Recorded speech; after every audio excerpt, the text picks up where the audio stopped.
찬송가 70장으로 찬송하겠습니다. 70장 찬송입니다.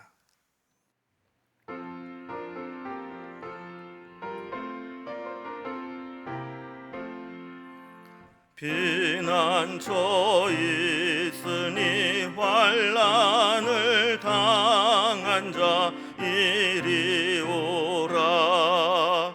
땅들이 변하고 물결이 일어나 산 위에 넘치되 두렵잖네. 이방이 떠들고 나라들 모여서 진동하나. 우리 주 목소리 한 번만 바라면 천하의 모든 것 망하겠네. 만유주 하나님 우리를 도우니 피난처요. 세상의 난리를 그치게 하시니 세상의 장검이 쓸데없네. 높으신 하나님 우리를 구하니 할렐루야. 괴로움이 심하고 환난이 극하나 피난처 되시는 주 하나님. 오늘 함께 나눌 하나님 말씀은 시편 119편 113절에서 128절까지 말씀입니다. 시편 119편 113절에서 128절까지 말씀을 제가 봉독하겠습니다. 내가 두 마음을 품은 자들을 미워하고 주의 법을 사랑하나이다. 주는 나의 은신처요 방패시라. 내가 주의 말씀을 바라나이다. 너희 행악자들이여 나를 떠날지어다. 나는 내 하나님의 계명들을 지키리로다. 주의 말씀대로 나를 붙들어 살게 하시고 내 소망이 부끄럽지 않게 하소서. 나를 붙드소서. 그리하시면 내가 구원을 얻고 주의 율례들에 항상 주의하리이다. 주의 율례들에서 떠나는 자는 주께서 다 멸시하셨으니 그들의 속임수는 허무함이니이다. 주께서 세상의 모든 악인들을 찌꺼기같이 버리시니 그러므로 내가 주의 증거들을 사랑하나이다. 내 육체가 주를 두려워함으로 떨며 내가 또 주의 심판을 두려워하나이다. 내가 정의와 공의를 행하였사오니 나를 박해하는 자들에게 나를 넘기지 마옵소서. 주의 종을 보증하사 복을 얻게 하시고 교만한 자들이 나를 박해하지 못하게 하소서. 내 눈이 주의 구원과 주의 의로운 말씀을 사모하기에 피곤하니이다. 주의 인자하심대로 주의 종에게 행하사 내게 주의 율례들을 가르치소서. 나는 주의 종이오니 나를 깨닫게 하사 주의 증거들을 알게 하소서. 그들이 주의 법을 폐하였사오니 지금은 여호와께서 일하실 때니이다. 그러므로 내가 주의 계명들을 금 곧 순금보다 더 사랑하나이다. 그러므로 내가 범사에 모든 주의 법도들을 바르게 여기고 모든 거짓 행위를 미워하나이다. 아멘. 우리가 이 세상에 있는 사람들을 좀 구분을 좀 해본다면 하나님 말씀에 헌신하고 말씀대로 살아가는 동역자가 있는가 하면 말씀대로 사는 것을 회방하고 말씀에서 벗어난 사람들로 나눌 수 있습니다. 시인은 말씀을 회방하고 말씀에서 벗어난 자들의 속임수를 고발하면서 여전히 자신은 하나님의 법을 사랑하고 말씀을 지키겠다고 고백합니다. 그러면서 이 말씀을 떠나 악한 길로 가는 자들을 바로잡아 달라고 기도하고 있습니다. 그래서 그는 하나님의 법을 순금보다 더 사랑한다고 고백하면서 하나님 말씀대로 살아갈 것을 다시 한번 결단하고 헌신합니다. 오늘 본문은 알파벳 사맥으로 시작하는 15번째 연과 아인으로 시작하는 16번째 연이 됩니다. 단락별로 구분을 해보면 113절에서 120절까지는 15번째 사맥이라는 알파벳으로 시작되는 단어들로 시작이 됩니다. 내용은 주의 법을 사랑하며 행악자의 심판을 두려워함으로 그들을 바로잡아 달라고 기도하는 내용입니다. 16번째 아인으로 시작되는 121절에서 128절까지는 말씀에 대해서 내가 얼마나 사랑하고 있는지, 그리고 그 사랑하는 말씀을 더 배우기를 갈망한다라는 고백을 하고 있습니다. 먼저 첫 번째 단락입니다. 사맥으로 시작하는 연입니다. 주의 법을 사랑하며 또 행악자들이 받을 심판을 두려워하고 그들을 바로잡아 달라고 기도하는 겁니다. 제15연에서도 시인은 변함없이 하나님의 법을 얼마나 사랑하고 있는지 고백합니다. 113절에 보면 시인은 절대로 자기는 두 마음을 품지 않는다. 이 두 마음 품자를 미워하고 나는 오직 하나님의 법을 사랑한다. 이렇게 고백하면서 시작을 합니다. 시인은 하나님의 말씀과 하나님에 대한 사랑을 구체적으로 표현하는데 114절에 보면 주는 나의 은신처시요 방패시라 내가 주의 말씀을 바라나이다 이렇게 했습니다. 앞부분에서 시인은 자신의 처한 처지를 매우 심한 고난 중에 있었다고 했고 항상 위기 가운데 있었다고 그랬고 악인은 나를 해하려고 올무를 놓고 기다리고 있었다 하는 걸 지난 시간에 살펴보았습니다. 그런데 그런 위기 상황 가운데서도 주님께 피하였더니 주님은 정말 나에게 은신처가 되셨고 방패가 되셨기 때문에 나는 오직 하나님 말씀을 확신하며 그 말씀을 의지해서 살아가겠다라고 고백하는 겁니다. 그래서 시인은 행악자들에게 더 이상 나를 미혹하지 말라, 그리고 나에게서 떠나가라 라고 이야기를 합니다. 115절에 보면 너희 행악자들이여 나를 떠날지어다 나는 내 하나님의 계명들을 지키리로다 그랬습니다. 여러 가지 위험과 고난 속에서 또 올무에서 은신처가 되고 방패가 되신 하나님을 체험하게 된 시인은 이제 누가 뭐라고 미혹을 해도 누가 흔들어도 흔들리지 않고 말씀에 붙어 있고 말씀을 떠나지 않습니다. 그러니까 너희들이 행악자가 나를 아무리 미혹해도 내가 넘어가지 않으니까 나를 떠나가라 라는 겁니다.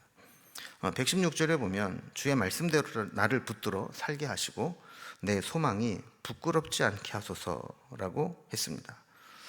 그러니까 주의 말씀에 내 인생을 걸고 오직 말씀만 붙잡고 살아갔는데 세상 말로 말씀에 내가 올인하고 말씀만 의지하고 살아가는데 만약에 그 결과가 부끄러움으로 끝나게 된다면 얼마나 안타깝겠습니까? 그래서 내가 말씀만 붙잡고 살아가는 그 소망이 부끄럽지 않게 과연 잘했다라고 느낄 수 있게 해달라고 기도하는 겁니다. 자, 그러면서 117절에 보면 나를 붙드소서 그리하시면 내가 구원을 얻고 주의 율례들에 항상 주의하리이다 이렇게 기도하는 것을 보게 됩니다. 이거 보면 시인이 매우 솔직하게 고백하는 것을 보게 됩니다. 아무리 주의 말씀에 내 모든 것을 다 걸고 의지한다 할지라도 자신의 마음이 100% 믿을 수 없다라는 것을 고백하는 겁니다. 그래서 내가 설령 하나님의 말씀을 붙잡지 못한다 할지라도 하나님이 나를 좀 붙들어 주셔서 내가 구원을 얻고 주의 율례들에 항상 주의하고 그 말씀대로 살아갈 수 있게 나를 이끌어 달라 이렇게 기도하는 것입니다. 물론 자신도 말씀대로 살려고 노력을 하지만 하나님이 나를 먼저 붙들어 달라라고 기도하는 것이죠. 그래서 시인은 또 다시 확신하는 게 있습니다. 그것은 악인들이 결국 하나님께 버림받게 될 것이라는 겁니다. 118절을 보면 주의 율례들에서 떠나가는 자는 주께서 다 멸시하셨사오니 그들의 속임수는 허무함이니이다 이렇게 기도하고 있습니다. 그 말씀을 의지하지 않는 자는 결국 자기의 힘과 자기의 지혜와 자기의 잔꾀를 의지할 수밖에 없습니다. 그리고 그 머리에서 나오는 속임수를 쓰기도 하고 편법을 쓰기도 합니다. 그러나 하나님께서 그런 것들을 다 멸하시기 때문에 결국 그 속임수는 허무하고 다 헛되고 수포로 돌아가게 됩니다. 이것을 119절에서는 이렇게 고백합니다. 주께서 세상의 모든 악인들을 찌꺼기같이 버리시니 그러므로 내가 주의 증거들을 사랑하나이다 그랬습니다. 악인들이 행하는 모든 것들 하나님이 버리시면 마치 찌꺼기 같이, 쓰레기 같이 다 버려지기 때문에 나는 오직 하나님의 증거들만 사랑하고 붙잡습니다 라고 고백하는 것입니다. 120절에서는 시인의 겸손함을 엿볼 수 있습니다. 내 육체가 주를 두려워함으로 떨며 내가 또 주의 심판을 두려워하니이다 그랬습니다. 시인은 부단히도 하나님 말씀대로 살려고 애를 썼고 말씀을 붙잡고 말씀 가운데 있습니다. 그럼에도 불구하고 그는 여차하면 하나님 말씀에서 잠깐 방심하면 자기도 심판의 대상이 될 수 있기 때문에 두려워함으로 자기 자신을 살피고 있다라는 겁니다. 악인들만 심판을 받는 게 아니라 나도 잠깐 방심하면 심판의 대상이 될 수 있다라고 고백하면서 영적 긴장감을 풀지 않고 있는 겁니다. 여러분, 우리도 마찬가지입니다. 우리도 늘 깨어 있어야 되고 선줄로 생각한 자는 넘어질까 조심하라 하는 말씀처럼 나라고 해서 온전한 자가 아닙니다. 내가 하나님 말씀을 묵상한다고 해서 내가 온전한 자가 아닙니다. 끝까지 자기 자신을 살피고 믿음을 지키려고 노력한 이 시인의 자세를 우리가 좀 본받을 필요가 있습니다. 이제 두 번째 단락입니다. 아인으로 시작되는 말씀인데 이 말씀에 대해서 얼마나 내가 사랑하고 있는지, 그리고 그 말씀을 더욱더 내가 배우기를 갈망한다 하는 고백을 하고 있습니다. 이제 16번째 연이 되는데요. 내용상 주제는 하나님 말씀을 더 깊이 알아가기를 사모하고 배우기를 갈망하는 고백입니다. 121절을 보면 시인은 내가 정의와 공의를 행하였사오니 나를 박해하는 자들에게 나를 넘기지 마옵소서라고 기도했습니다. 여기에서 시인이 공의와 정의를 행했다라고 하는 것은 말씀대로 자기가 살아가면서 하나님께 심판을 받아야 될 만한 그런 특별한 이유가 없이 살아왔다라는 것을 의미하는 겁니다.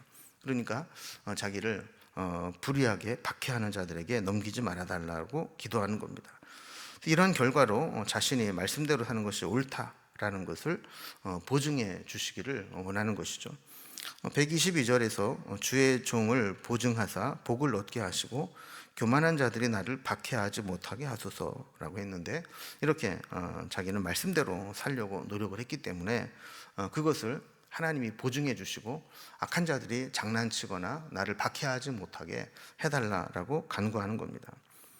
123절을 보면 내 눈이 주의 구원과 주의 의로운 말씀을 사모하기에 피곤하니이다 그랬습니다. 전에도 한번 이런 비슷한 표현이 많이 나왔죠. 피곤하다라는 말. 하나님의 응답과 하나님 말씀이 이루어지기를 기다리는데 그것이 내가 생각한 만큼 빨리 신속하게 이루어지지 않게 될 때 하나님의 구원과 응답을 사모하면서 애간장이 높고 마음이 상할 지경이다. 그 정도로 좀 갈망하고 있다 하는 제 고백입니다. 124절에서는 하나님께 하나님의 구원과 하나님 뜻을 깨닫게 해주심을 구하고 있습니다. 그래서 주의 인자하심대로 주의 종에게 행하사 내게 주의 율례들을 가르치소서, 이렇게 기도하고 있죠. 그러니까 우리가 생각했던 것보다 하나님의 구원이 더디 임하는 것처럼 느껴진다 할지라도 그 속에 하나님의 뜻과 하나님의 이 말씀이 있음을 발견할 수 있다면 견딜 수 있다라는 겁니다. 그래서 주의 율례들을 가르쳐달라, 주의 말씀을 깨닫게 해달라고 기도하는 것이죠. 125절에서는 더 간곡하게 부탁합니다. 나는 주의 종이오니 나를 깨닫게 하사 주의 증거들을 알게 하소서. 여러 군데서 보면 나는 주의 종이라 그랬습니다. 자신을 하나님의 종이라고 고백한 이유는 하나님께서 무슨 말씀을 하시든지 주의 종이 주인의 뜻에 순종하며 살겠다라는 고백입니다. 시인은 이 세상의 사람들을 둘로 구분했습니다. 하나님 말씀을 존중하고 지켜 생하는 자와 하나님 말씀을 버리고 자기 뜻대로 교만하게 살아가는 자, 이렇게 둘로 구분할 수 있다는 겁니다. 시인은 어떻게 하든지 말씀을 존중하고 말씀대로 살려고 애를 씁니다. 그런데 이 세상을 보니까 다 그렇지 않습니다. 126절에 보면 주의 법을 폐하는 자들도 있다라는 겁니다. 시인이 볼 때는 이렇게 하나님의 법을 버리고 교만하게 행하는 것은 정말 세상 말로 죽으려고 빽쓰는 것과 같은 것입니다. 그런데 지금은 하나님이 일하실 때라고 말씀하면서 그들이 아직까지 그렇게 심판을 받지 않고 있으니 주의 법을 폐하는 이들을 하나님이 심판하실 때가 되었다라고 말씀드리는 겁니다. 하나님의 사람에게는 하나님의 때에 민감합니다. 하나님의 때가 아니면 무리하게 일을 서둘릴 필요도 없고 일을 버릴 필요가 없습니다. 또 하나님이 막으실 때에는 굳이 무엇을 하려고 자꾸 나설 일도 아닙니다. 하나님이 막으시면 가만히 엎드려서 하나님의 때를 기다리고 시험에 들지 않도록 하나님을 바라보면 되는 겁니다. 그러다가 하나님이 악인들을 심판하시고 길을 열어주시고 새로운 사명을 맡겨주시면 그때 나서서 하나님의 뜻에 순종하면 되는 겁니다. 시인은 이것을 고백하면서 다시 하나님 말씀의 온전함을 노래하면서 나아갑니다. 127절에 보면 그러므로 내가 주의 계명들을 금 곧 순금보다 더 사랑하니이다 그랬습니다. 하나님 말씀은 어떤 불순물도 섞이지 않는 순수한 진리의 말씀입니다. 순도 100%의 온전한 순금은 다시 재련해서 다시 불순물을 제거할 필요가 없습니다. 마찬가지로 하나님 말씀도 순금과 같아서 순금보다도 사랑한다라고 고백하며 절대 가치를 가지고 있는 그 말씀대로 내가 살겠다고 고백하는 것입니다. 그래서 128절 말씀과 같이 범사에 주의 모든 법도들을 바르게 여기고 모든 거짓 행위를 미워하나이다 라고 고백하면서 하나님 말씀대로 살기를 고백하는 것이죠. 자, 이렇게 오늘 본문을 통해서 행악자들 또 교만한 자들 이런 자들과 말씀을 따르는 자들을 비교해서 살아가는 것을 보게 됩니다. 우리도 이 세상에 보면 하나님 말씀을 대적하고 무시하고 교만하게 살아가는 사람들 많이 있지만 그 속에서 우리가 말씀에 올인하고 말씀에 내 인생을 걸고 살아갈 때 그것이 과연 헛되지 않고 잘못된 것이 아니다, 옳은 일이다라는 것을 우리의 삶의 결과를 통해서 드러내 보일 수 있도록 끝까지 포기하지 않고 말씀을 붙잡고 살아가는 우리의 삶이 될 수 있기를 주님의 이름으로 기원합니다. 기도하겠습니다. 하나님 아버지, 세상은 하나님 말씀을 무시하고 교만하게 자신의 행위가 옳다라고 주장하는 사람들이 많이 있습니다. 그런 자들이 때로는 믿음으로 말씀대로 살려고 하는 자들을 핍박하고 조롱하기도 하지만 우리는 변함없이 하나님 말씀만을 붙잡고 살아갈 수 있도록 인도하여 주시고 그 결과로 하나님 말씀을 믿고 따르는 것이 과연 옳았다는 것을 세상에 증명해 낼 수 있도록 우리의 삶을 이끌어 주시옵기를 간절히 빌고 원합니다. 그래서 늘 하나님 말씀에 소망을 두게 하시고 그 말씀에 소망을 두는 것이 부끄럽지 않도록 우리의 삶을 인도해 주시옵소서. 오늘도 우리와 함께 하신 주님을 찬송하고 또 말씀 가운데 깨닫게 하시는 은혜를 감사하며 오늘도 주의 말씀을 따라 한 걸음 한 걸음 걸어가는 우리의 인생 여정이 될 수 있도록 도와주옵소서. 예수님의 이름으로 기도드리옵나이다. 아멘. 각자의 기도 제목들로 자유롭게 기도하시겠습니다.